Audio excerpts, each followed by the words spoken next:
ہماری پچھلی زندگی میں ہم نے اتنے عجائبات نہیں دیکھے ہوں گے جو 8 مہینے کے اندر ہم نے دیکھے۔ نبی پاک صلی اللہ تعالیٰ علیہ وسلم کے انعامات و اکرامات، رب تبارک و تعالیٰ کی مدد سے دل مضبوط ہوتا ہے۔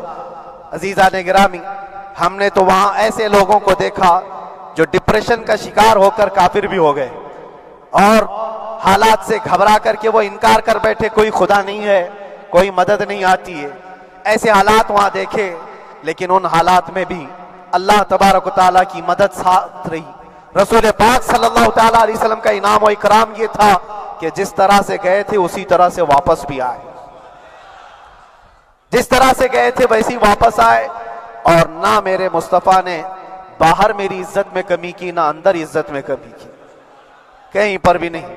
الحمدللہ، جس شان کے ساتھ رسول پاک صلی اللہ تعالیٰ علیہ وسلم اپنے چاہنے والوں کو رکھتے ہیں، وہ میں نے دنیا میں دیکھا، اور پھر یہ عرض کیا، آقا آج آپ کی عزت پر بات کرنے والے کو چاہے وہ 1000 کال کوٹری کے اندر ہو، آپ عزت کے ساتھ بٹھاتے ہیں، تو پھر قیامت کے دن اس کی عزت کا کیا حال ہوگا؟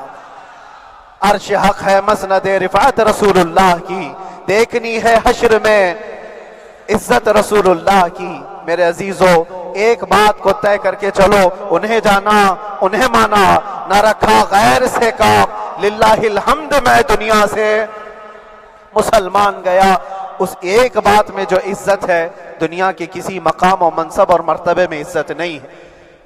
اور حالات دنیا انشاءاللہ میں سناتا رہوں گا۔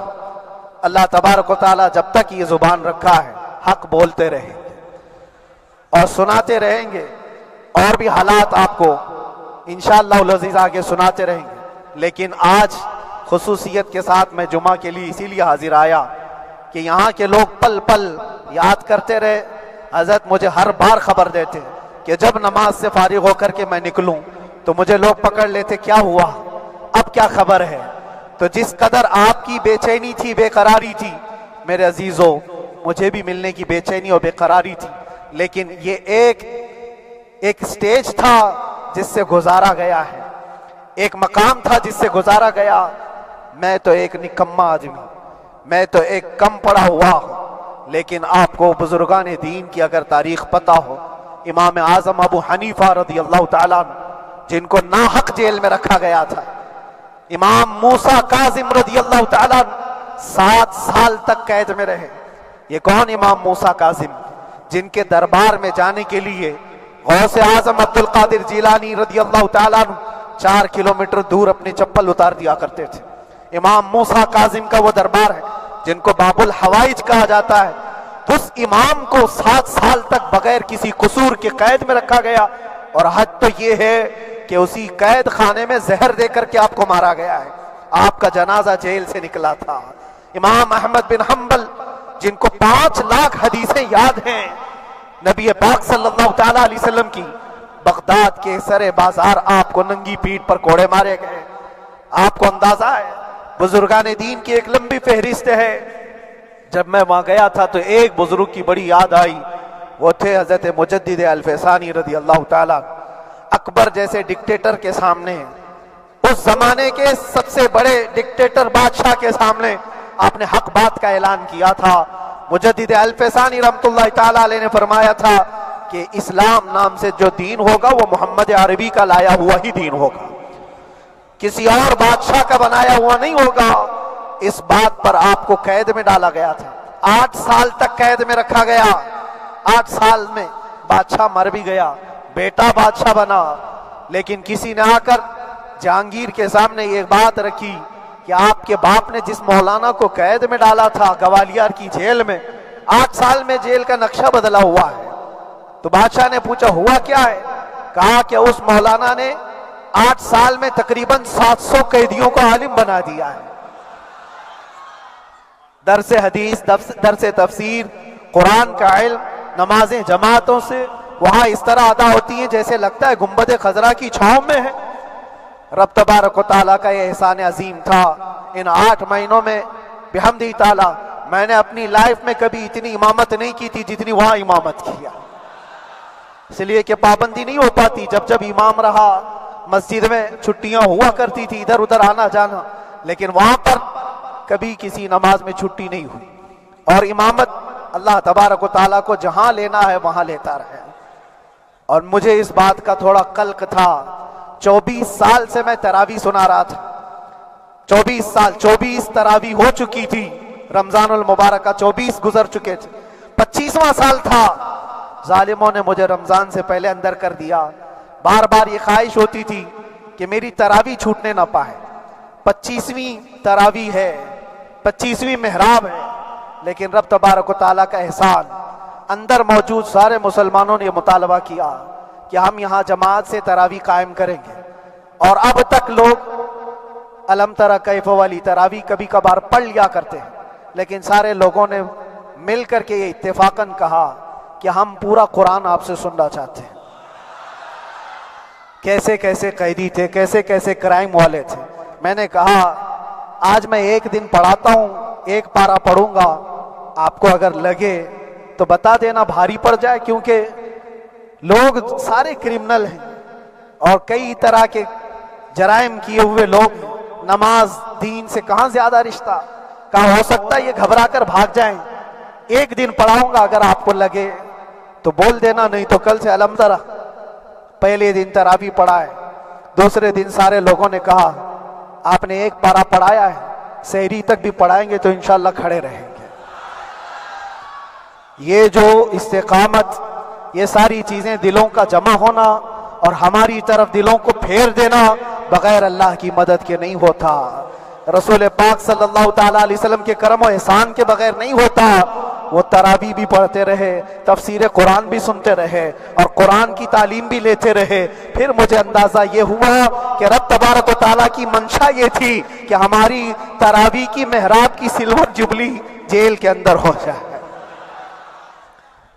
مجھے اس بات کا کوئی قلق نہیں رہا کہ میری کوئی چیز چھوٹ گئی ہے. ہاں، عید، بقرعید، محرم، یہ تمام چیزیں لوگوں کی یاد تو رہتی، رشتہ دار، احباب، اقربا کی یاد، لیکن اللہ کی مرضی.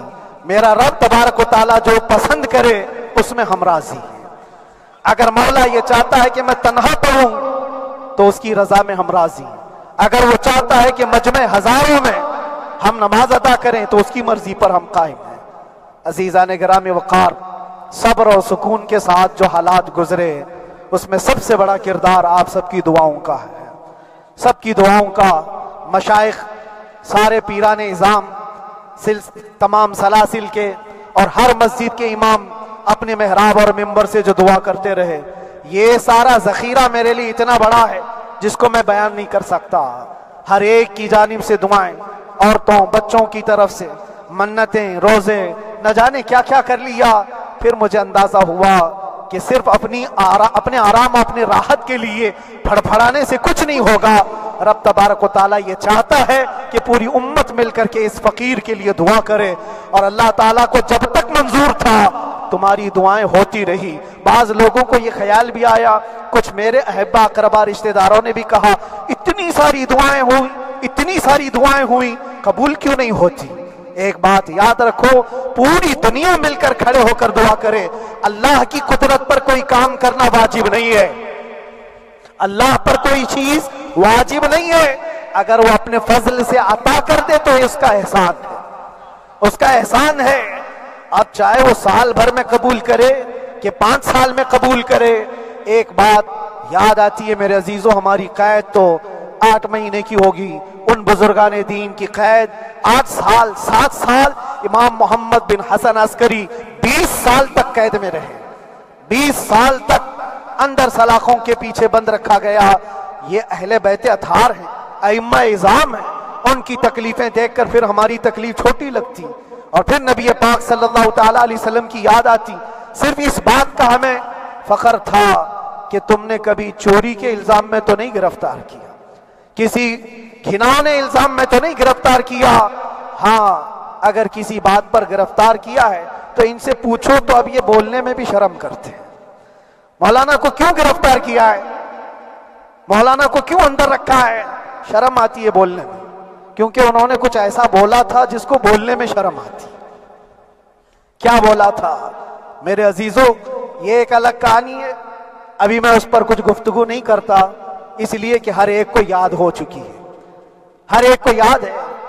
میں اس کہانی کی طرف نہیں جاتا، لیکن اتنا مجھے آج اس ملک میں رہتے ہوئے احساس ہے کہ ابھی بھی انصاف ختم نہیں ہوا ہے۔ انصاف پوری طرح ختم ہو جائے تو اللہ کا عذاب آ جائے گا، اللہ کا عذاب آ جائے گا۔ چند لوگ نا انصافی کر سکتے ہیں، لیکن پوری کی پورے روئے زمین پر رہنے والے انسان نا انصافی کرے، ایسا نہیں ہوتا۔ ہمارے حق میں سپریم کی طرف سے جو انصاف آیا ہے، ہمارے دل میں اس قدر جگہ ہے آج، اور اس قدر احساس ہے کہ ہمیں یہ اندازہ آج بھی ہوتا ہے کہ چاہے کچھ بھی ہو جائے لیکن انصاف پوری طرح سے مر نہیں سکتا، انصاف پوری طرح سے مر نہیں سکتا۔ یہ ہمارا ملک عزیز ہندوستان کسی خاص آدمی کے ٹھیکیداری میں نہیں ہے، سبھی کا خون شامل ہے یہاں کی مٹی میں، کسی کے باپ کا ہندوستان تھوڑی ہے، ہمارا بھی ہے، آپ کا بھی ہے، سب کا بھی ہے۔ اور میرے عزیزو، پتہ نہیں یہ بھی شاید راحت اندوری صاحب کا شعر ہے، اور اس سے پہلے بھی کچھ بولا تھا وہ بھی ان کا ہی تھا، تو ڈینجر ہی ہوا کرتا ہے۔ اللہ تبارک و تعالیٰ آپ سب پر فضل فرمائے، کرم فرمائے۔